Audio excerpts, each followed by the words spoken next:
आगे भगवान कहते हैं राग द्वेष वियुक्तैस्तु विषयानिन्द्रियैश्चरन् आत्मवशैर्विधेयात्मा प्रसादम् अधिगच्छति। बहुत सुंदर बात। राग द्वेषैर्वियुक्तेषु,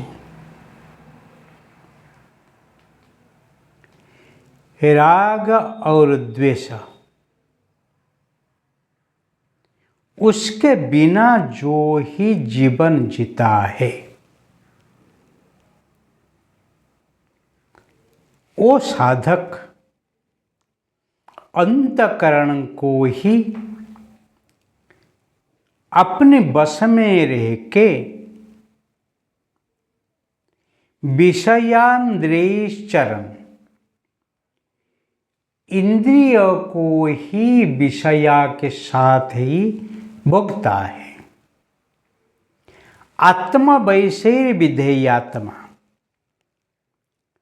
जो आत्मा में बस में हो गया है, जिसका अंतःकरण में आध्यात्मिक है, प्रसन्नता के साथ वो ही प्रसादम अधिगच्छति, वो ही प्रसन्नता को, प्रसाद को भी पाता है।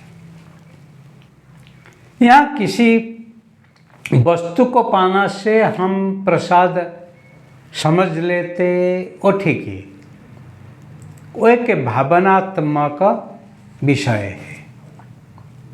परंतु जो ही राग द्वेष वियुक्तेस्तु विषयानिन्द्रियैश्चरन्, जो इंद्रियों को ही संयम में रखते हुए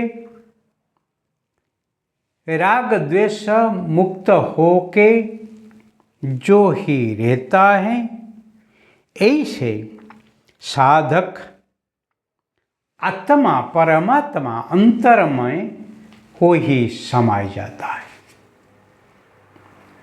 किसी के साथ हो वही आसक्ति नहीं रखता है। ऐसे व्यक्ति प्रसादम अधिगच्छति, साध आनंद सब भोगता है, परंतु किसके साथ आकर्षित नहीं होता है, किसकी चस्का उसको पकड़ता ही नहीं। बहुत लोग भोग करते हैं, भोगम कुर्वन्ति भुंजाय, भोज्यम भोक्तांच भुंजते। जो भोगी हैं वो भोज्य को ही भूंजते हैं, परंतु ऐसे समय आ जाती हैं वो भोज्य के बगैर वो नहीं रह पाता है, क्योंकि उसकी चस्का, उसके आकर्षण, उसके नशा उसको ही तभी लग जाता है। फिर वो भोज्य वस्तु फिर उसको गल जाता है। जैसे एक तांत्रिक तंत्र विद्या माध्यम से अशरीर शक्ति को ही साधना करते बस में रखता है, परंतु जब तांत्रिक नाजुक हो जाता है, अभी वो तंत्र शक्ति अशरीर अभी तांत्रिक को ही सूक्ष्म रूप में ही सताता है, मारती है।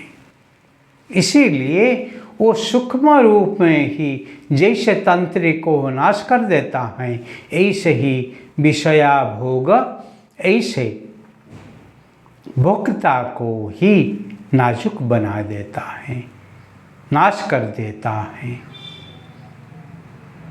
पतन कर देता है। इसीलिए बहुत सावधान के साथ इस जगत में रहना। कितनी नियमित होके कितनी मात्रा में आप भोग करेंगे, वो विचार को लेके आप ही जब रहेंगे तभी आपको प्रसाद मिलने वाला है, प्रसन्नता मिलने वाला है। आप इस जगत में विषाद नहीं होंगे। अर्जुन सब कुछ छुपाया है, आखिर भगवान को भी एक सारथी रूप में पाया है, फिर भी महाभारत युद्ध में वो विषादग्रस्त हो गया है।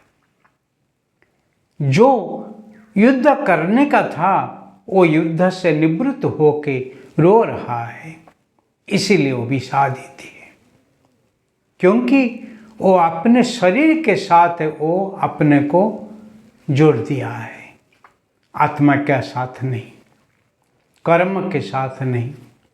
इसीलिए आत्मा और कर्म के साथ जो ही जुड़ जाता है वो ही प्रसन्नता को पाने के लिए ही लायक होते हैं। इसलिए